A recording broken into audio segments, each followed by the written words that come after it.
Il y a des femmes très impies. Il y a des femmes insoumises. Tu parles, elles parlent. Tu gifles, elles te giflent. Oh, mes frères, vous ne savez pas? Tu la chasses, elle ne part pas. Elle te dit, c'est à toi de partir, moi je reste ici. Oh, tu ne sais pas ça. Tu appelles ta famille, elle insulte toute ta famille. Et puis elle tape ta maman. Vous en connaissez pas? Oh, elle est jolie, elle est belle. Oui, elle est jolie, elle est belle. Est-ce que tu as testé son éducation? Elle te manque déjà du respect dans le fiançailles. Elle va te manquer du respect dans le mariage. Elle te manque du respect déjà devant tes parents. Elle va manquer même du respect à tes parents. Le mariage est dangereux quand tu épouses une mauvaise personne. Le mariage est dangereux lorsque tu ne sais pas avec qui tu te maries. Le mariage est dangereux quand tu ne sais pas qui t'accompagne dans cette grande lutte. Le mariage est dangereux lorsque tu prends à la légère les critères de la personne qui doit t'accompagner, ou tu as des critères superficiels. Superficiels. Il doit parler bien français. Toi, tu épouses le français, mais on peut t'insulter en français, on peut te tromper en français, on peut te faire pleurer en français, même en anglais. Oh non, pourquoi tu épouses cette fille-là? Quand il porte la robe, waouh, ça lui va. Toi, tu épouses la taille. Hey, elle va te tailler. Elle va te tailler avec la taille. Et tu sais, quand une femme est belle, si elle te fait du mal, tu ne verras plus sa beauté.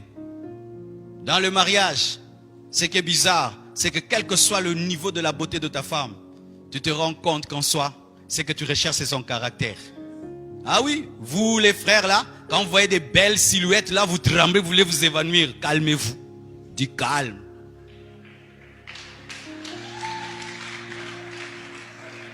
Calmez-vous, calmez-vous. Mettez même des glaçons, calme.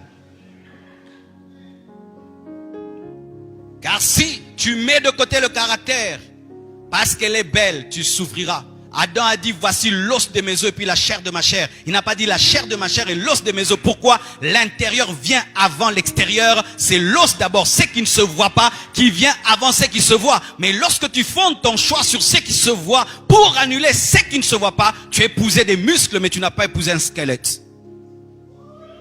Alors que c'est le squelette qui permet aux muscles de tenir, c'est le caractère qui donne la valeur à la beauté. Lorsqu'il n'y a pas de muscles, même si la chair est belle, elle n'a pas de forme. C'est l'ossature, le squelette qui donne la forme, et c'est le caractère qui permet de considérer la beauté. Mais si toi tu ne considères que la beauté, tu ne regardes pas le caractère, tu pleureras dans ta langue maternelle. Écoutez ceci, mes frères et sœurs. Regardez Akab. Pourquoi Akab est mort? Parce qu'il avait fait un mauvais choix. Il a épousé qui? Jézabel. Jézabel a amené la mort d'Akab. Jézabel a amené la chute d'Akab. Regardez encore Salomon. Pourquoi Salomon a dévié? À cause des femmes qu'il avait épousées. C'est le mariage qui a détruit la vie de Salomon. C'est le mariage qui a détruit la vie d'Akab. Donc un mariage peut détruire ta vie.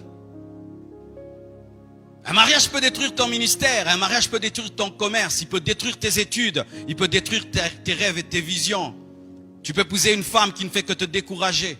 Tu épouses un homme qui ne fait que te décourager. Tu peux épouser un homme qui détruit ton ministère. Combien de femmes dans cette nation, ayant eu une forte onction, un puissant appel aujourd'hui, ne savent plus servir Dieu à cause de leur époux?